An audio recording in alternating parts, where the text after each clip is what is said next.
Welcome to the Alisa Childers podcast, where we equip Christians to identify the core beliefs of historic Christianity, discern its counterfeits, and proclaim the gospel with clarity, kindness, and truth. Today's episode is brought to you by Impact 360 Institute, who create life-changing experiences for students, including a 9-month gap year program. Go to impact360.org to learn more. Well, I am so excited to bring you this conversation today with my friend Shane Rosenthal, aka The Humble Skeptic. That is the title of his brand new podcast. You might remember him from the White Horse Inn podcast, a great resource. They dive really deep into church history, the church fathers, and Shane has now set out on his own to just with this new venture of the Humble Skeptic podcast, where he argues that Christians biblically are actually commanded to be a little bit skeptical. Well, how does that interact with faith? We had a really great conversation. The parts of it that really stood out to me are when he talked about what the Bible is talking about when it says the word faith. He goes into the Greek and even what that Greek word meant to the surrounding culture. This is a very common word that was used quite a bit, even talking about what Aristotle meant when he was talking about it and why that's relevant for us as Christians to understand how that word was used in culture. Because when we read about it in our Bibles, we can tend to impose a modern definition on to that word, but we need to understand what they were talking about when they wrote it down to begin with. So really fascinating conversation. Shane is so wise and knowledgeable in so many things. So I'm really excited for you to get to hear that.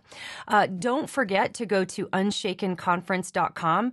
My friend Natasha Crane and Frank Turek and I are going to be coming to the Southern California area on May 6th at Calvary Chapel, Chino Hills for our Unshaken Conference. And also, guys, I'm so excited to announce to you another location, September 23rd. If you're anywhere in the Tucson or Phoenix area, we're going to be at Calvary Tucson on September 23rd with our Unshaken Conference. That's Calvary Tucson. You can go to unshakenconference.com to register for both of those events. And then fairly soon we'll open up the registration for our November 4th date in the Nashville area at Brentwood Baptist. So excited. Don't forget to subscribe to the Unshaken Faith podcast, where Natasha Crane and I bring you weekly 15-minute equipping podcasts about cultural topics and how we can stand firm as Christians in a chaotic culture. Now, I do want to let you know a few places I'm going to be coming up soon. On the 15th of March, I am going to be in Albany, Georgia at the Christian Worldview Film Festival. On April 1st, I'll be in Cordova, Tennessee at Bellevue Baptist Church. And then how many of you are going to the D6 conference in Florida? That's happening on April 10th, 11th, and 12th. I'll be speaking at that in Orlando, Florida. Really looking forward to the D6 conference. All right, without any further ado, can't wait for you to hear this great conversation I had with Shane Rosenthal. All right, well, Shane, it's so great to have you on the show today. I'd love for you to tell our audience a little bit about your story, because you have an interesting journey to faith, so to speak. So what did that look like for you? Well, see, I was raised in a kind of secular Jewish home. There were times when we were going to Shabbat services, once a week, but that was, not the majority of my childhood. But I was bar mitzvahed at age 13, studied Hebrew, a couple days a week. I'm going to Hebrew school in preparation for that. And by the third grade or so, I kind of began talking with friends that I thought the whole thing was a joke and it was made up, and the Bible was, not something to take seriously. So I was basically an atheist, though I didn't articulate that really in using that language. But I didn't really think that religion was really of any value. It was just something you do as it's part of your family, and we identified as those who don't celebrate Christmas or don't believe in Jesus. And but something happened to me later on, maybe just out of high school or so. I began meeting people at work and began attending classes at college where religious questions are coming to mind. I'm reading on these topics, and I stumbled across a few messianic prophecies that made me begin to question the relationship between Judaism and Christianity. And in particular, Micah 5:2 was one of the big ones. Out of Bethlehem shall come the one whose origins are from everlasting. Isaiah 53, also very, very influential in my conversion. This is the famous passage about the suffering servant. And man, I had never heard about a Messiah. That's something that contemporary Jewish thinking and theology is not really focused on the Messiah. There are a lot of different versions of Messianic Jews. There are some Messianic Jews who are Christians. Others are those who believe in the coming Messiah. He still hasn't come yet. And there are still yet others who believe he did come, but he was somebody else other than Jesus. But all those versions of Judaism today are a great minority of most Jewish theology. And so when I began to, think through these issues and start to notice these messianic prophecies, I talked to some rabbis and had some fascinating conversations with them. And one of the questions I had was like, it says in Psalm 22, they've pierced my hands and feet. What do you do? What are we to do with this? And the rabbi, I remember, said, well, I don't know. Maybe it's bows and arrows. Wow. So I wasn't convinced by his argumentation. He did give me some things to think about, gave me books to read, but it started me on a journey that ended up in my conversion to the Christian faith. Wow, that's so cool. And you've just started a new ministry, a new podcast and website. Tell us a little bit about that and kind of what your aim is in this new venture. So I was the producer of a program called The White Horse Inn for 30 years. And for 3 of those years recently, I've served as the host. But I recently decided to sort of venture out on my own so I could have full creative control and to kind of have a little bit more broad appeal, I guess is what I would say. I would like to reach out beyond the Christian world and to ask questions and interact with people from a wide variety of backgrounds, anywhere on that spectrum of religion and spirituality. And so I titled the program The Humble Skeptic Podcast. And one of the reasons for doing that is because I actually think that skepticism is encouraged in the Bible. A healthy skepticism, you can go too far with skepticism, but you can go too far with faith. If you're an easy believer, you could be gullible. In fact, the Bible actually says that it warns us in Proverbs 14 that the simple man believes everything, and the thoughtful man or the wise man gives thought to his steps.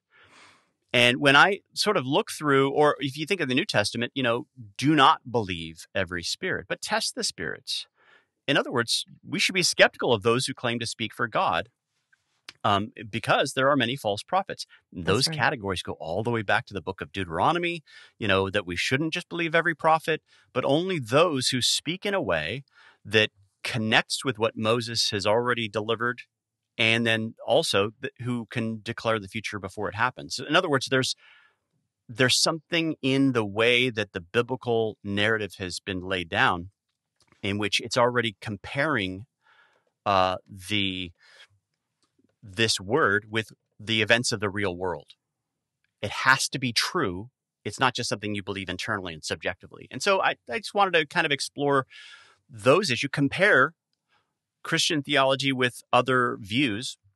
Why are we Christians compared to what Mormons believe, or Hindus, or Jews, or secularists? And then, I will try to make a case for my view in that space. Yeah.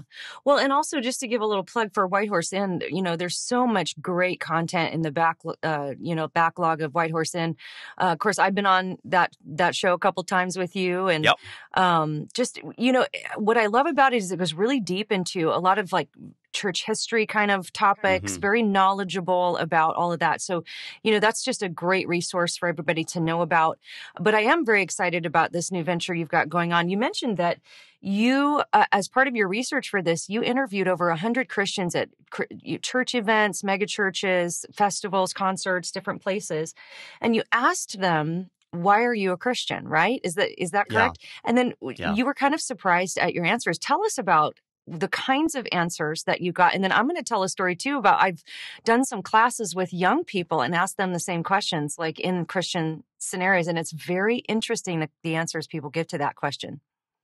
So when I did this recently, just a few months ago now, and I currently in a series on my show where I'm, evaluating the answers and talking to theologians and hosts about these topics. The answers that I mostly got were that faith is something that you can't really explain, you can't give proofs. You just know in your heart that it's true. You feel it in your heart that it's true. It's a blind kind of thing. And so the majority of the overwhelming majority, and I interviewed about 100 people, the overwhelming majority of Christians at these events thought that faith is a blind leap and it's not something um, you can really wrap your head around. It's not really cognitive. It's more of a feeling inside, and it's Yeah. subjective. Yeah. That's really interesting because before I was doing a lot of podcasting and videos and things, I would do apologetic series with youth groups, and even at a Christian school, I would come and visit once a year and do their kind of creation science kickoff. And I would always start that, especially with the Christian school, I'd go to the chalkboard, the whiteboard, and I would say, all right, how many of you are Christians? And then, most would raise their hand. And I'd say, okay, tell me why you're a Christian. And as they would give their answers, I would write them on the board. And every time I did this, Shane, it was like, because my parents are Christians, Right. or it would be because God, I have some kind of an experience. So, Right. I was in a worship service and I could feel God's presence or something like that. Another common one was that it's, I've seen it change people's lives, things like that, which, these are not like invalid reasons. But one thing I would always point out to them is I would point at every single reason. I said, now listen, a Mormon or a Jehovah's Witness or even a Muslim could give all of these same reasons. And these are Yep. not bad reasons. These are not invalid. Like this is real, right? But what makes what you believe true versus what they believe? Because what we believe and what Muslims believe and even Mormons believe about the nature of God are in contradiction. Like they contradict each other. So how do you know you're right and they're wrong? Because you can't both be right, considering that they would give these same reasons. And I always thought, because their minds were just like blown, like, what? Wow. They had never really thought about faith from the perspective of that it's something that involves your reason. It's something that involves evidence. And so let's talk about faith a little bit, because I also think I think you characterized it well, that a lot of Christians think that faith is just kind of like a feeling that happens Yeah. in your soul or in your spirit. But I think also there are people who think that faith is almost like a force you wield to make things happen, right? I think that can be a false definition of faith. Of course, famously, Richard Dawkins and other skeptics have defined faith as believing something even when there's no evidence, or even when there's evidence against it, you believe it anyway. And that's really how atheists define faith. But what is faith? What's biblical faith? Yeah, it does involve both the heart and the mind. So we don't want to say that there aren't any emotional responses to faith, but I guess the traditional approach. By the way, just mentioned Richard Dawkins. One of the things that fascinated me was that um, I on a recent podcast I aired some of those kind of quotes from Richard Dawkins and others, Neil deGrasse Tyson, and Mhm. people who are arguing that faith is believing something on the absence of evidence. And then what I found was in my conversations with a lot of Christians had that same definition of faith. Right. That at some point the evidence will only get you so far, and then you can't just prove it. Otherwise, it stops to be faith and it becomes proof. In other words, they're in their imagination, they're thinking faith was that leap where you don't have evidence. And Mm-hmm. so that's something that I think we should explore is that, have we misunderstood faith? So one of the things I've been doing is just sort of walking through with my audience, what is the biblical definition of faith? And first of all, I mean, even if you go to like looking at the English definition of the word, according to the Oxford English Dictionary, you see that faith is not the believing in something in the absence of evidence. Even the English word, it means believing something on the basis of evidence. And you have writers. The list here are the writers who use the word faith in this way. One that I looked up was the author of a logic book who said, There's the evidence of faith, the evidence of testimony. This is believing on the basis of someone else's word. So if you believe the report, an eyewitness report, then that takes faith. It takes trust, and that's basically what the English word, or the Greek word means. The one that's used in the Bible. It's the same as the word trust. So the question is, why do you trust someone? And obviously, when you and I think about the way we trust a babysitter, a financial advisor, why do we trust anything? Well, there's usually a good reason to do so. We don't give our money to someone off the street who says, I'll invest it for you wisely, because we don't know anything about that person. Right. We trust a doctor because they went to school. We trust the babysitter because we've had experience with that person. So it's never a blind leap to give your child to a babysitter or to your money to a financial advisor. It's based on knowledge. And that knowledge is something that is at the heart of why we trust. So faith in the biblical sense, in fact, when I looked this word up, I saw the word in Greek is pistis. I looked this up, and Aristotle actually used this word often as to talk about surety. Like, you can have sure conviction because of evidence. And sometimes it's even the word used for collateral. Like, I'm going to give you this expensive thing to give you trust that I will come back and do the thing that I say that I will do. It's proof. That you can have confidence. That's another good way to define it. Confidence. Mm-hmm. That's good. And so I think what had happened in the Western world is that over the years, as the Western world was Christianized, we stopped having to make our case and stopped having to give reasons, because everybody in Europe was Christian already. And now that the Western world is becoming de-Christianized, we really have got to go back to the biblical sources and also to church history to see, let's evaluate different times when people really understood these things better. Because right now, if we live in a pluralistic culture where there are a lot of people who use this word faith, but they use it in a different way. Well, again, like you mentioned, we can't all be right. Who's right? The Mormon leap, the Muslim leap, the Hindu leap. And so we have to have a reason that we need to give reasons for the hope that is within us. It's different from all these other answers. Right. And I think the Bible does that for us really well when we look at it closely.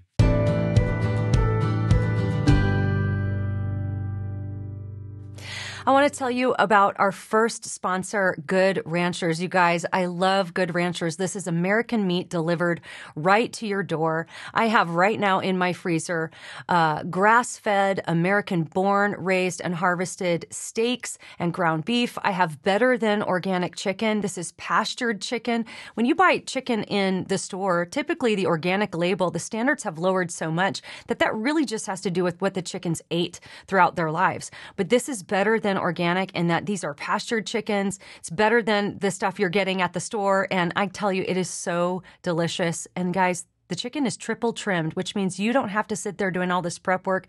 You can just pull it out of the freezer, thaw it out, cook it up, and it's so great. Makes it so easy when I think about what to make for dinner for my family. So March is a great month to subscribe to Good Ranchers, because if you subscribe in this month, the month of March, you're going to get free bacon for a year. That comes with every subscription. So that's 24 ounces of Applewood smoked bacon, and that's going to be added to each box for a whole year. This is 100% American high-quality bacon sourced from local farms, and this offer isn't going to last forever, so you really should act now before it's gone. Now, you can also get $20 off your subscription, or I should say $20 off your first box if you use the code Alisa. So go to goodranchers.com, use the coupon code Alisa. You're going to get a year of free bacon, and you're going to get $20 off your first box. And here's the great thing too. When you subscribe, you get their price lock guarantee. So your price stays the same as long as you're subscribed. They're never going to raise that price on you. So take advantage of that this March. Go to goodranchers.com and use the code Alisa.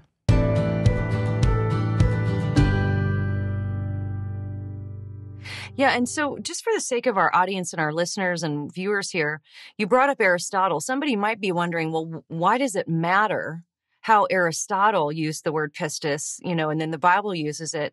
And I think this might be a good opportunity for us to explain, when we look at words that show up in the Bible, a lot of times you look out into other places to see how, if we're translating something into English, for example, today, you'd want to know what the word means to the general world to be able to translate it right, for them to understand what the word actually means. And so maybe you can expound on that a little bit. Like, why does it matter how people like Aristotle or others, because Aristotle obviously lived before Christ. It's not like he was a Christian, and he certainly wasn't Jewish. So why does it matter what he thought the word pistis means? Because the word faith as it's used in the ancient world is not a particularly religious word. Paul and Jesus and all these people who are mentioning faith were not inventing a new word with a religious sensibility. It's just a word that was commonly used in Greek. So whether you're looking at Aristotle or countless other Greek authors, they're using this same word that Paul and others are using. And it's just the ordinary word for trust. It's not this sort of, like, one of the answers that I got on the street interviews that I recorded was that faith is a kind of spiritual sixth sense. It's something that you know in your spirit, not by means of the physical senses. Well, that is definitely not what the New Testament authors mean by faith. And that's why I want to go back and say, okay, they're using this Greek word. What did this Greek word mean in that original audience? Yeah, that's right. That's great. And I do want to get into the church history piece of the puzzle here a little bit, but also one of the ways I like to look at this too is we think about faith as being a trust, or even more specifically, like an active trust, because the Bible even says that demons believe and shudder. So demons believe the right things, correct things about God. They know what is true about the nature of Jesus. They know that Jesus is God. They know that Jesus is, fully God, fully human. They know that he died on the cross for our sins. Demons know all of these things are true, but they're not saved, right? And so you think about what's the difference between that and maybe me believing those things and having faith in Christ. And so I like to think about it like this. And I actually got this analogy from Greg Kokel. And it's like, when I go and speak somewhere, I have to get on an airplane to get there typically. And it's one thing for me to believe that the airplane will get me to my destination, that the pilots are trained, that the engineers, built, designed the thing correctly, that it was built properly, that it's been maintained properly, that everybody's doing their jobs. I mean, you're actually putting trust in a whole lot of different things. Yes, you are. But it's one thing for me to believe that it will get me to my destination safely, but I haven't really put trust in that belief until I put my body on the plane. And so I think that's a helpful way to think about it as Christians is that it's not a blind leap. Nobody gets on an airplane because they're stupid. Nobody gets on an airplane because they think, well, it's just a blind leap. I hope it all works out. I feel like this is a good idea. Nobody does that. Everybody exercises faith when they get onto an airplane, but they're doing so from a very reasonable position. There's a lot of good reason. Is it a guarantee? No. I mean, there have been malfunctions. There have been airplanes that have crashed, certainly. But you're putting reasonable trust in the fact that that plane's going to get you to your destination. So that might be a helpful way to think about it. Feel free to comment on that, but also take us through church history a little bit and how some of the earlier church fathers thought about the issue of faith. So one of the things think about this, like if you're watching the news and every week or so there's a crash of a commercial airliner, that may erode our confidence in our trust and our faith in traveling via getting on an airplane. Right. So, but I guess the classical definition for faith, and you started with the issues of whether demons believe and why aren't they saved. Well, traditionally, faith is sort of defined as knowledge, assent, and trust. So there's got to be something and yet we're not saved by knowledge. And assent is you have to know that it's true. So I can know about Atlantis, but I don't know that it's true. I just know about it. But then there's knowing that, if I found historical archaeological evidence for Atlantis, then I could maybe know that it's true. But then there's the third element which is it's mind and heart together. It's knowing something like a financial advisor or a babysitter, knowing that they are reliable, not just knowing about them, but Mm-hmm. knowing that they are extremely careful with money and children. And then there's the actually trusting them with my money or my children. So I'm actually giving them my money. And one of the analogies that I give is I went to a doctor some years ago with a side ache, and the doctor said, okay, you've got an issue with improperly functioning gut. And he gave me some medicine. I trusted him so much that I swallowed the medicine, but it didn't help. Mm. Mm-hmm. So I went to another doctor, and he said, okay, actually, what you have is an improperly functioning gallbladder. Oh. After doing some tests, further tests, and when I had my gallbladder removed, my pain went away. Mm. So we need to have more than just knowledge and trust and faith. We actually have to have faith in the right thing. The object of our faith is just as important, if not more important, than our faith. Now, I think about, like, you can't get from Nashville to Los Angeles without having faith, because your faith wouldn't get you on the plane. But the plane also has to be objectively reliable, and That's all the right. mechanics have to have worked on it. In the same way, like I had faith in my doctor. I swallowed the medicine, but it didn't help because it was a wrong diagnosis. So our subjective experience of faith needs to line up with the object of our faith. That's And this good. is why Paul will say, if Christ isn't risen, our faith is in vain. The object of our faith has to be true. And he was arguing that it was. And if you look at that famous passage in 1 Corinthians 15, he gives two main reasons. Number one, this was seen by eyewitnesses, his resurrection, death, burial, and it was also seen in advance by the Hebrew prophets, That's right. You're according to talking the about that scriptures. creed in 1 Corinthians That 15, early Christian creed. 3 through 5, which is fascinating to me because, of course, we've talked about that creed a bunch on this podcast. But I just get excited every time I think about that creed, because you're right. There's like two theological beliefs in that creed: that Christ died for our sins, and then there's two lines of evidence. There's Yeah. scriptural, which is the prophecies.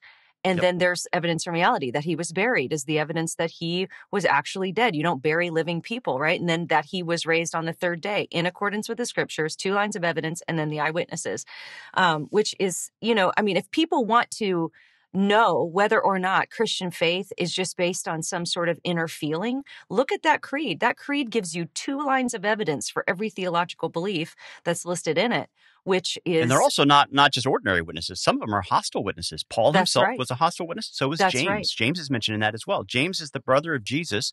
And we actually know that he became a strong believer because Josephus tells us this. He That's became a right. strong believer. He was one of the leaders in the early church, was martyred for his faith. Now, think about this. Would you believe in the messianic identity of your own sibling? That would take a lot for me. Yeah. And now it's one step further to say that you were martyred for that faith. So you went to your death. And so we know this from both the New Testament, because he writes letters in the New Testament epistles. He has a letter in the New Testament documents. And then we also know from the book of Acts his role in the early church, but we also know from Josephus that he was martyred for the faith. It's hostile witnesses. Something changed James's mind that has to be explained. Yeah, that's right. All right, let's take us through church history a little bit. Like, how did people like Augustine and others approach the topic of faith? So I recently, was preparing a lecture on this topic, and I started with Justin Martyr, and in his dialogue with, the Jew Trypho, and he was making. Actually, no, it was in his apology to the emperor, and he was making the claim that we know this is certain and true. That language actually comes up in the Gospel of Luke. Theophilus, you can have Mm. certainty of these Mm-hmm. things. Certainty. So, and what's the basis? Well, it's because he's developed an orderly account, an orderly report of all the eyewitness testimony. He doesn't appeal to internal subjective feelings. And same with Justin Martyr. Justin Martyr was appealing to the way that the prophets of the Old Testament had foreseen what was to come. And he mentions the explosive growth of the Christian faith which was Jewish belief among Gentiles, which was prophesied, and how it prophesied of the coming Messiah and of the destruction of Jerusalem. And therefore, we can know this for certain. Augustine says something very similar in his letter to, I think it's Faustus the Manichaean, nerdy kind of knowledge that I have about that. Yeah. That's what I do. I Oh, spend my I time love looking it. at these weird documents. Yeah, Now, yeah. my favorite, though, is a guy named Eusebius. Some of your listeners might be familiar with his church Hmm. history. Eusebius wrote a book called The Proof of the Gospel. Now, this was something that a lot of the people that I interviewed recently just didn't think that proof and faith go together. You can't prove faith. You can't argue someone into the kingdom. But that's precisely what Paul was trying to do in the book of Acts, reasoning and Right. persuading, making arguments in the synagogues that Jesus had died and that he rose again according to the scriptures. And that's what the entire book by Eusebius is doing, just that, walking through all the messianic prophecies. And he actually says, it's our opponents that criticize us for believing blindly. But no, this book is trying to demonstrate that this is a trustworthy and reasonable faith.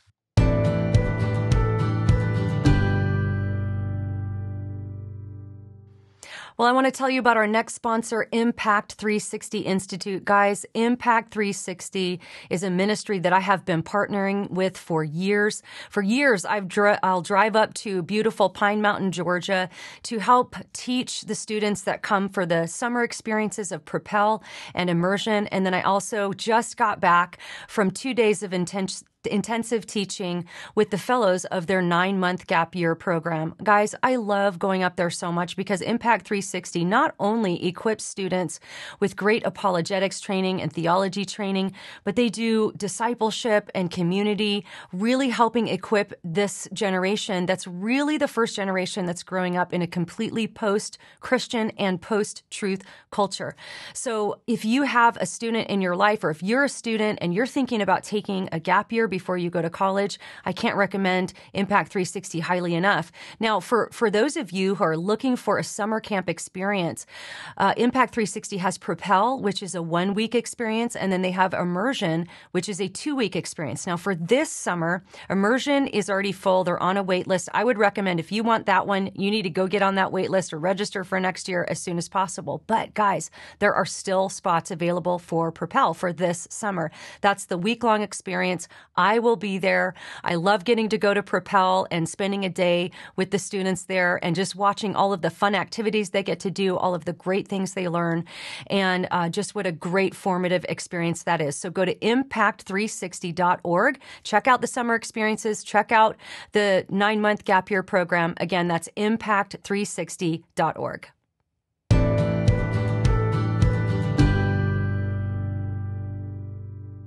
That's right. In fact, I quoted from Augustine in his letter to Faustus about the reliability of the gospel. Was it the Gospel of Matthew he was writing about specifically?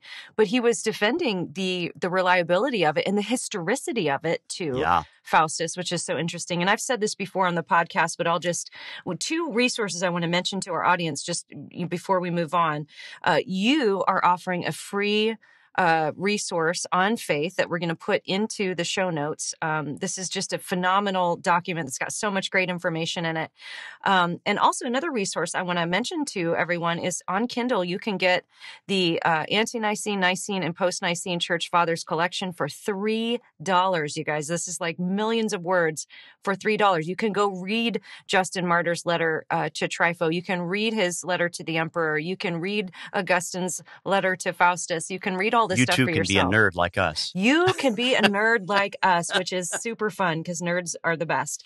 But no, honestly, I've said this before, but some of the most exciting material I've ever read is some of that early church father stuff where, I admit this, I was kind of nervous to read it because I thought, this was back when my faith was in crisis. Am I going to discover that the faith I've believed my whole life is something completely different than it was originally? And of course, there were some things I corrected in my own thinking and my own, theology when God rebuilt my faith. But going back and reading just the heart of what so many of these guys were saying, it's like, no, this is the same faith. This is my brother Augustine. Yeah. Have you ever run across C.S. Lewis's little short essay on why read the classics? I think it's in God in the Dock. And so you should dust that off and look it up. He talks about the fact that for every modern book that you read, you should read 2 classic texts from further back in church history. And the reason he says is you need to keep the clean sea breeze, the clear teaching of the ages in your mind. too often the people of our age reflect the assumptions of our time, even if they're on different sides of a particular theological debate or tradition or denomination. But that sort of ancient idea, what the church has been saying across the ages, is that sort of anchor for what Christians, who they are and what they believe. That's right. That's right. Okay, very good. So faith is a trust. It's not just belief that, but it's trust in. That's also Yep. maybe a helpful way for people to Yes, think it about is. it. But it's not absent of evidence. It's not a blind leap in the dark. You're not jumping off a cliff into, just trusting following your heart. In fact, we would say don't follow your heart. Your heart's probably wrong about a lot of things. There's a line in Deuteronomy that says, don't do that. Don't follow your heart. Yeah, exactly. The heart is an what does it say? There's insanity Deceitful. in Ecclesiastes. I think it says there's insanity in the hearts of Yeah. man, Right. and our hearts are deceitful and wicked. So that's just fascinating stuff. So in your PDF document that we're going to put into the show notes here, you talk a little bit about science and faith and kind of the relationship between that. Talk about that a little bit and maybe some misunderstandings that people have when it comes to things like science and faith. Yeah, that's something I think I'll be exploring in its own episode. But I've interacted with some scientists who, some of them will say, like Neil deGrasse Tyson's a good example of this. He kind of follows that new atheist line that faith is believing something without evidence. But that's the newer definition that, again, as you look at the Oxford English Dictionary, it's a relatively new definition that comes around in the 1800s or so. And some scientists are aware that one of the guys that I played a clip from recently was Paul Johnson. What's his name?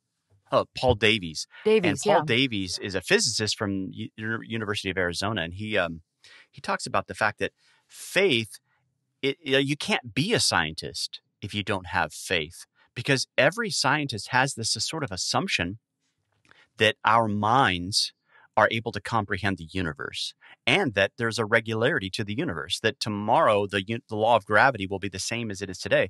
And when he talks about this, he says, I'm not using faith in the sense of believing something without evidence. I'm using the sense in that it's an assured confidence or a trust. In other words, he's saying I'm not using faith according to its recent definition, but according to its older definition. And I think that's fascinating. So this is something that another guy I interviewed, John Dixon, made a point he made on one of my interviews. He said that, someone like Richard Dawkins trusts the scientific work of others. He doesn't actually do all the scientific research that needs to be done.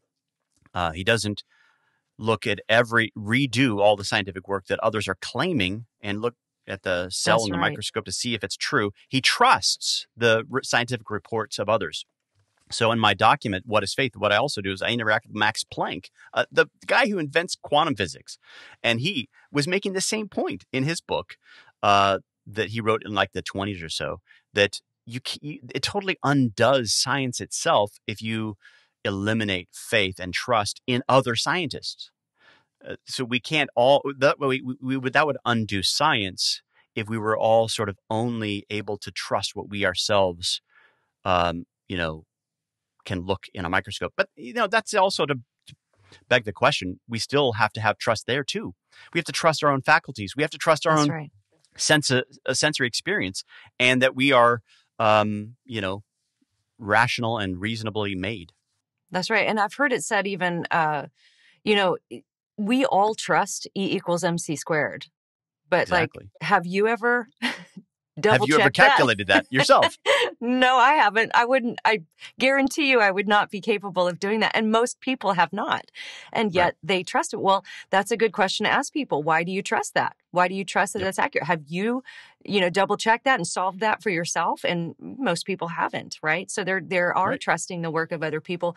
You mentioned Paul Davies. I pulled up a wonderful book that I don't know if you've read this book, but I recommend it. It's actually written by a Catholic philosopher named Ed Feser, called The Last Superstition. And it's a refutation of the new atheists. And he talks about Paul Davies, but then he goes into talking about John Searle. And he says, John Searle tells us that materialism, which for our listening audience is the idea that nothing exists except matter and its movements and modifications. Materialism is the religion of our time. So he's calling it a religion. And he says it's more like traditional religions. It's accepted without question and provides the framework within which other questions can be posed, addressed, and answered. And that materialists are convinced with a quasi-religious faith that their view must be right. And then he kind of documents a lot of these secular scientists and physicists who are basically admitting that there is an element of a faith or sort of a presupposition that you put faith in a presupposition. And it all comes down to philosophy, right? So scientists are analyzing evidence. They come to conclusions.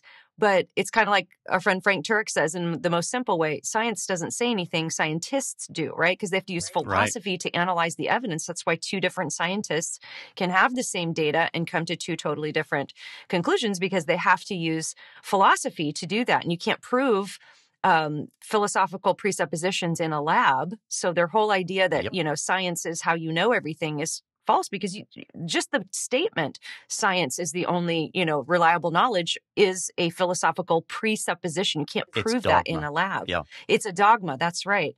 Talk about that word. We're allergic to the word dogma in our culture, I think. Have you noticed that in 2023 where people don't like that word dogma? Yeah, but the idea that dogma is something to be avoided is itself a dogma. That's right. It's something you can't escape.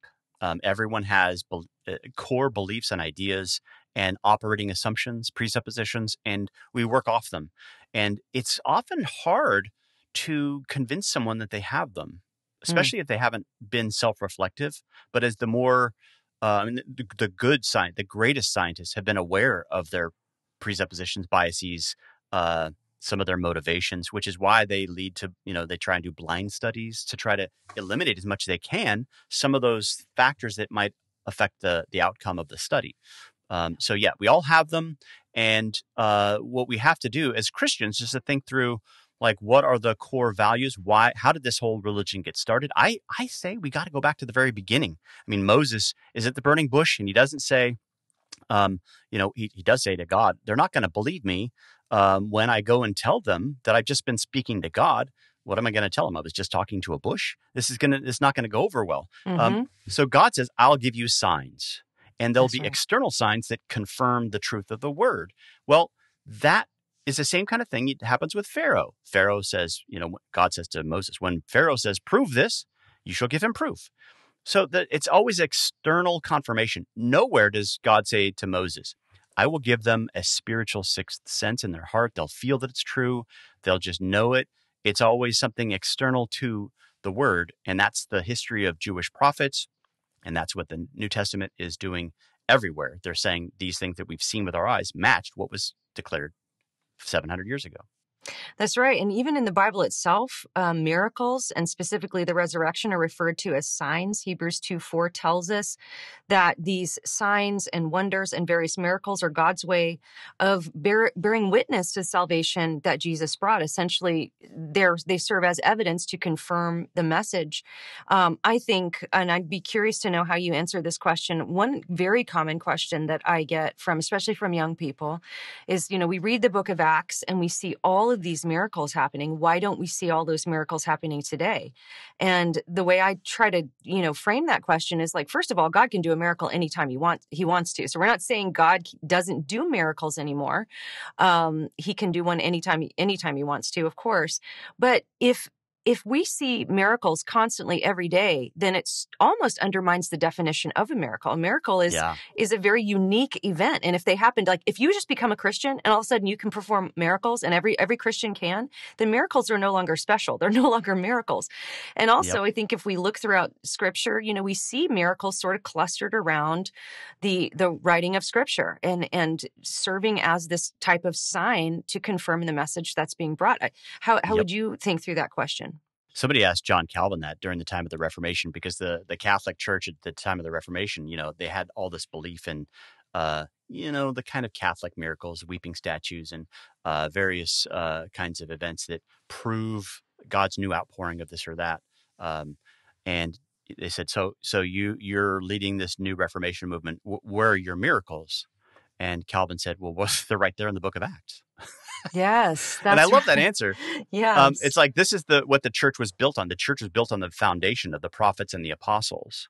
And the prophets and the apostles then go and build churches, but they don't have any qualifications to sort of ordain new prophets and apostles. They're ordaining elders and deacons. The Yeah. regular church ministry is more like the reflective ministry of what has already been deposited. Yeah. What was, so you had the prophetic sunlight, but now deacons and elders are sort of reflective of what was already deposited, and that became inscripturated.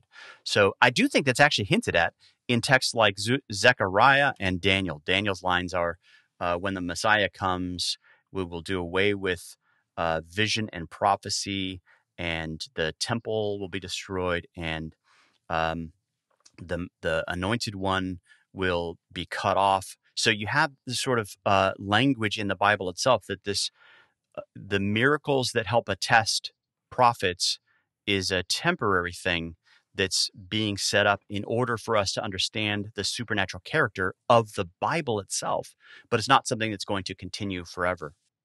Right, right. And even among, I think, where, there's, of course, secondary issue debates over the continuation of the gifts of the Spirit versus the cessation of the gifts of the Spirit.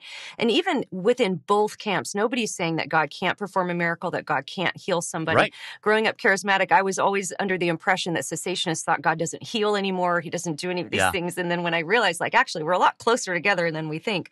But I think this is another reason it's really important to understand these things properly, because we have a lot of young people walking around thinking, man, if I'm not having this really, spiritually, euphoric experience with God every day, maybe I'm not really a Christian. If I'm not raising people up out of wheelchairs, maybe I'm not really a Christian.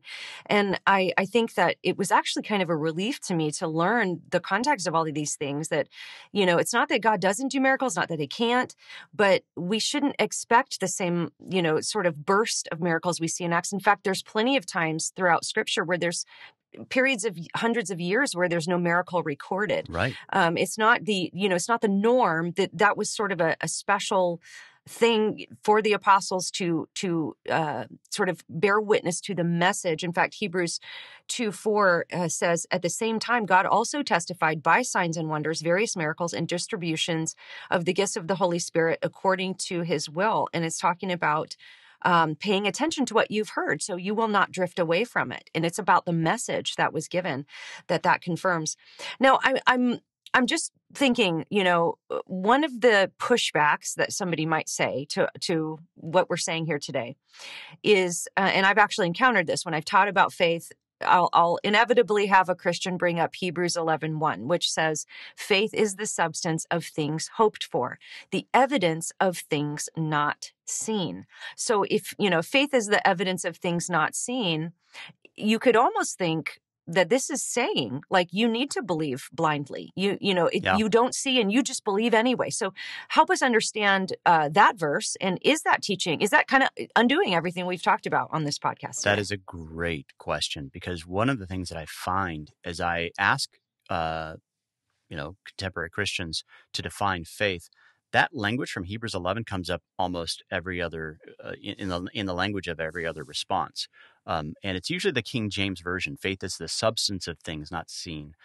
And so what I try to do was sort of let's do the deep dive. I do it in the document that you're giving away. What is faith? And I've done it on my podcast. And what I find is that word, the substance, is actually when I looked at the way that word was used in the first century and by Greek writers, biblical and otherwise, it actually is.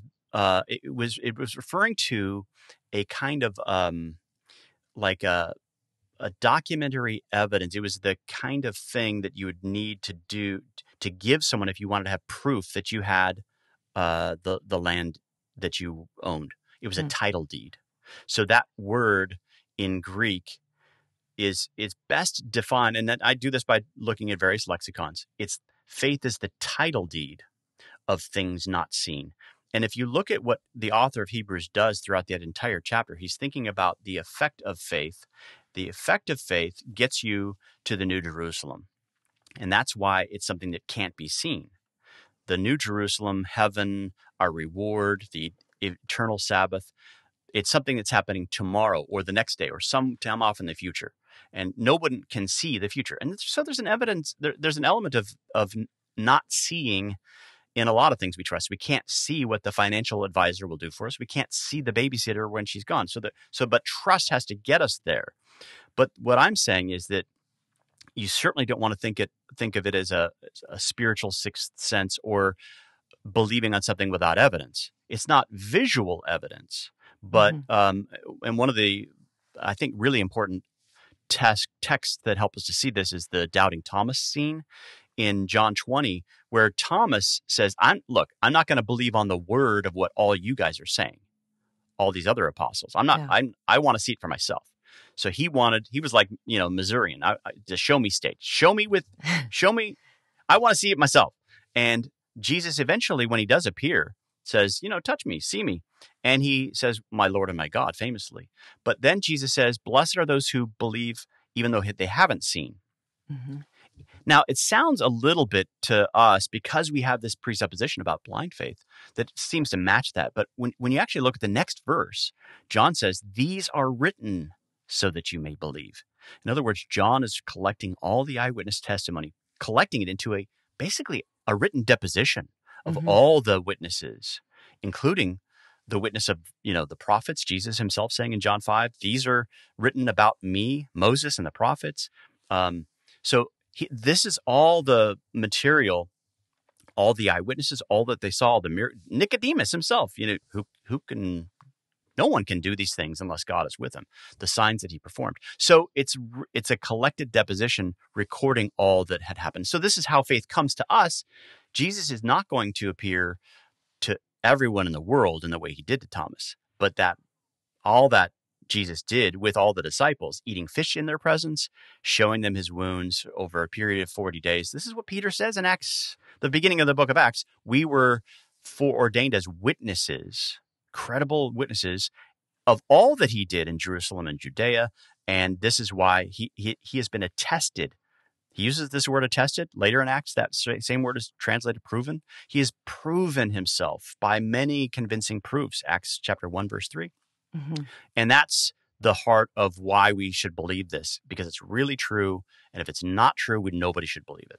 Yeah. And maybe another pushback, that was good. Another pushback somebody might bring is actually something I kind of live in the tension of. So I want to bring this up as a legitimate pushback, because I don't want to blow this off, because it's something I live in the tension of. And that's where I came from, having a faith that was very emotional, very, very real, though. It was not, I did not have blind faith. I read the Bible my whole life. I trusted in the Lord. I loved Jesus. It wasn't just my parents' faith. I really loved the Lord and did everything I could to live for him, to live according to his word. Not that it was all perfect my whole life, but it really wasn't until my faith crisis and my sort of rebuilding that my faith, it almost did a flip-flop, where it was just almost like at the beginning, all intellectual. I didn't want any of the emotion, because I felt like that had so failed me when I encountered skeptical arguments. And so for a long time, it was just all intellectual and all reason. And then I think I balanced back out a little bit. But if I'm honest, I think I still suffer in that tension a little bit. Like, what does it look like to actually, when we have a relationship with Jesus, like how do the head and heart come together for those things? So maybe the pushback might be, if somebody might say, well, I'm concerned about maybe investigating the intellectual side. I'm concerned about leaning too heavy on reason, because I don't want to lose the relational aspect. How can we keep those things in tension? It's a great question. And I think for me, the person who helps me the best with this is a thinker at the turn of the 20th century, J. Gresham Machen. About 100 years ago now, he wrote a book called Christianity and Liberalism, which if any of your fans are fans of your book, The Progressive Gospel, That's not the right title. Another gospel, yeah. Another gospel, yeah. yeah. They should go back and look at a similar book written 100 years earlier by J. That's right. Gresham Machen, Christianity and Liberalism. Now, Yes. he says in some of his writings, he talks about the fact that we think about dogma in this sort of academic, and it's just, thinking through the theology, all this stuff. It's academic and intellectual stuff. He says, no, think about it. Like, what do you know about a friend? You think about relationships. So what do you, all of your deepest relationships with a friend are rooted in what you know and your long history with that friend. And the same should be true of our relationship with God. If you think about the Psalms and how they're written, it's all about what he has done in the history of redemption through the Exodus and beyond. All this great information, this dogmatic content, which helps us to sort of, this is the God that I worship, and it's, yes, a lot of it is head knowledge, but you can't sort of only have you can't rip head knowledge and heart knowledge. The heart clings to that which we have grown to trust, and we've seen in our own personal relationships that, those people who have been there for us and who've been a part of our lives, and they've said things that were meaningful or funny, or they've done things that were trustworthy or untrustworthy. That's all, Machen says, dogma that we use to sort of build up this mental map. And so I don't think that using that category, I think that can help us to not over intellectualize and sort of think philosophically about the information of the faith. If you look at the apostles, they're always and everywhere talking about proof and arguments and reasons, but we shouldn't think about that as a kind of, we should be careful not to turn all theology into sort of a lecture. That's certainly a danger. Or it's all stuff that you have to do in your, as you're reading, classic books from 1700 years ago. There's more to, it's not more than just knowledge, right? Because that could be the faith of demons. Right. So it's a knowledge that we have good evidence is true. That's knowledge and assent. But there's also that trust component where it's a living faith, just like when you have a babysitter, you actually trust your child with him. You're going to trust your life to this God who has revealed himself and proven himself. And it's a living and vibrant faith that gets you through through prayer, through community, through attending to the word, listening to sermons. There's a bigger part of this than just knowledge and information. Well, I want to thank my guest, Shane Rosenthal. Don't forget to subscribe to the Humble Skeptic podcast. Take a look at the free resource we have in the description. And if you're watching on YouTube, please subscribe. Click the bell icon to be notified every time we release a new video. If you're listening on audio platforms, go on over, leave a rating and a review if you like the podcast, and share this on social media. Share it with your friends. Anything you can do to help us get the word out is so helpful.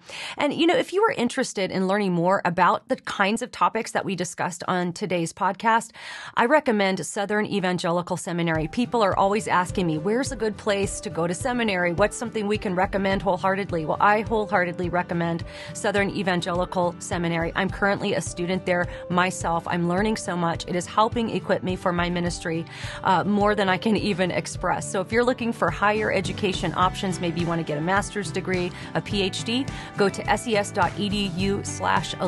You can download a free ebook there and check out what SES has to offer. And in the meantime, as we pursue Christ, let's remember to keep a sharp mind, a soft heart, and a thick skin. We'll see you next time.